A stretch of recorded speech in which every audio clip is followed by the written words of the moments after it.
ഇന്നത്തെ സിനിമ വാർത്തകളിലേക്ക് ഇവർക്കും സ്വാഗതം. കമലഹാസനെ നായകനാക്കി മണിരത്നം സംവിധാനം ചെയ്ത് വരാനിരിക്കുന്ന അടുത്ത വമ്പൻ തമിഴ് സിനിമയാണല്ലോ തഗ് ലൈഫ്. ചിത്രത്തിന്റെ മുഴുവൻ ചിത്രീകരണം ഇന്നലെ പാക്കപ്പ് ആയിരിക്കുകയാണ്. ചിത്രത്തിൽ STR കൂടി ഒരു പ്രധാനപ്പെട്ട റോളിലെത്തുന്നു. അടുത്ത വർഷം സമ്മർ റിലീസായിട്ട് തഗ് ലൈഫ് തിയേറ്ററുകളിലേക്ക് എത്തും.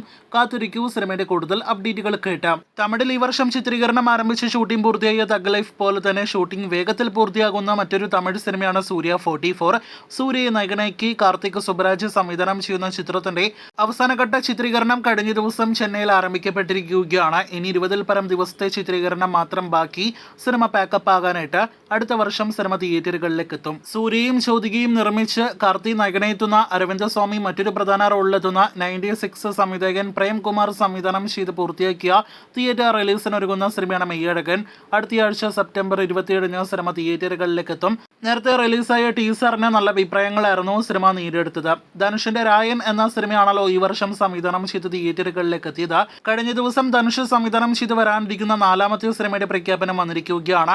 ഇഡലിക്കടൈ എന്നാണ് ചിത്രത്തിന് പേരിട്ടിരിക്കുന്നത്. GV പ്രകാശ് സംഗീതം നൽകുന്ന സിനിമയ്ക്കായിട്ട് തിരുച്ചിത്രമ്പലം കോംബോ വീണ്ടും ഒരുമിക്കുകയാണ്. ധനുഷ്, നിത്യ മേനോൻ, പ്രകാശ് രാജ് തുടങ്ങിയവർ സിനിമയിൽ അഭിനയിക്കുന്നു. മോളിവുഡ് ഇതുവരെ കണ്ടതിൽ വെച്ച് ഏറ്റവും വലിയ വയലൻസ് നിറഞ്ഞ ആക്ഷൻ സിനിമ എന്ന് ഇതിനോടകം തന്നെ സിനിമയുടെ അണിയറ പ്രവർത്തകർ വിശേഷിപ്പിക്കുന്ന സിനിമയാണല്ലോ മാർക്കോ.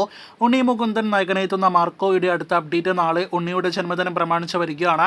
നാളെ സിനിമയുടെ സെക്കൻഡ് ലുക്ക് പോസ്റ്റർ ആയിരിക്കും വൈകിട്ട് 5 മണിക്ക് റിലീസ് ചെയ്യുക. അങ്ങനെ 1-1.25 വർഷങ്ങൾക്ക് ശേഷം മലയാള സിനിമയിലേക്ക് വീണ്ടും ദുൽഖർ സൽമാൻ തിരിച്ചു വരികയാണ്. ദുൽഖറിനെ നായകനാക്കി RDX സംവിധായകൻ നഹാസ് ഇദിയത്ത് സംവിധാനം ചെയ്യുന്ന ചിത്രത്തിന്റെ ഷൂട്ടിംഗ് ഈ വരുന്ന ഒക്ടോബർ മാസം തന്നെ ആരംഭിക്കും. ഒഫീഷ്യൽ പ്രഖ്യാപനം അണിയറയിലൊരുങ്ങുന്നു. വീഡിയോയിലെ അവസാനത്തെ അപ്ഡേറ്റ് മലയാളത്തിലെ ബഡ്ജറ്റ് വെച്ച് നോക്കുകയാണെങ്കിലും കാസ്റ്റ് ആൻഡ് ക്രൂ വെച്ച് നോക്കുകയാണെങ്കിലും ഏറ്റവും വലിയ സിനിമ എന്ന് നിസ്സംശയം പറയാവുന്ന L2 എമ്പുരാൻ അപ്ഡേറ്റ് ആണ്. ചിത്രത്തിന്റെ ഗുജറാത്തിലെ മഴ മൂലം മുടങ്ങിക്കിടന്ന ഷെഡ്യൂൾ അടുത്ത 1-2 ദിവസങ്ങൾക്കുള്ളിൽ പുനരാരംഭിക്കാനായിട്ടിരിക്കുകയാണ്. ലാലേട്ടൻ നായകനാക്കി പൃഥ്വിരാജ് സംവിധാനം ചെയ്ത് വരാനിരിക്കുന്ന സിനിമയുടെ ഗുജറാത്താണ് പ്രധാനപ്പെട്ട ഷെഡ്യൂളായിട്ട് വരുന്നത്. ആ ഷെഡ്യൂൾ പൂർത്തിയായാൽ പിന്നെ മറ്റുള്ള ഷെഡ്യൂൾ എല്ലാം തന്നെ വേഗം പൂർത്തിയാക്കാനായിട്ട് കഴിയുമെന്നാണ് അറിയാനായിട്ട് കഴിഞ്ഞിരിക്കുന്നത്. ഈ വർഷം ഷൂട്ടിംഗ് പൂർത്തിയാകുന്ന എമ്പുരാന്റെ അപ്ഡേറ്റുകൾ കേട്ട് കാത്തിരിക്കൂ.